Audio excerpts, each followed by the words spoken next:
એક 4-5 હજારની વસ્તી ધરાવતું ગામ.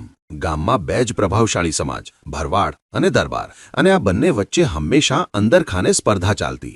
ગામનો એક માણસ ભીખો બાબર, પંચાયતનો પટાવાળો, બહારથી સીધો પણ અંદરથી બહુ ચાલાક. ચૂંટણી આવી, સરપંચ માટે બે દાવેદાર ઊભા થયા, એક ભરવાડ અને એક દરબાર. ભીખો બંને પાસે જતો, દરબારને કહેતો, બાપુ, ભરવાડના મત તોડવા કંઈક કરવું પડશે, અને ભરવાડને પણ એ જ વાત, બાપુ, દરબારના મત તોડવા કંઈક કરવું પડશે. બંનેને લાગ્યું ભીખો તો આપણો માણસ છે, પણ ભીખો તો મનમાં બીજું જ રમી રહ્યો હતો. એણે બંનેને એક જ સલાહ આપી, હું અપક્ષ તરીકે ઊભો રહી જાઉં તો સામેના મત તૂટી જશે. બંને પક્ષે વિચાર્યું, વાહ, આ તો સારો પ્લાન છે, અને બંનેએ ભીખોને સપોર્ટ આપી દીધો. ભીખાએ ફોર્મ ભરી દીધું. ચૂંટણી નજીક આવી, ત્રણેય ઉમેદવાર પ્રચારમાં લાગી ગયા. પણ ભીખાનો પ્રચાર અલગ જ લેવલનો હતો. એ ઘેર ઘેર જતો અને લોકોને કહેતો, ગામમાં ઠોકા ખાવા હોય તો દરબારને મત આપજો, સીમમાં ઠોકા ખાવા હોય તો ભરવાડને મત આપજો, અને ક્યાંય ઠોકા ના ખાવા હોય તો મને મત આપજો.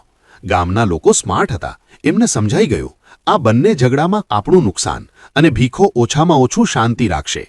ચૂંટણીનો દિવસ આવ્યો. બધાએ મતદાન કર્યું, અને 11 દિવસ પછી પરિણામ આવ્યું. ભીખો બાબર ભવ્ય બહુમતીથી જીતી ગયો. દરબાર અને ભરવાડ બંનેની આંખો ખુલ્લી રહી ગઈ. આપણે જ ભીખોને આગળ વધાર્યો, અને એ જ આપણાથી આગળ નીકળી ગયો.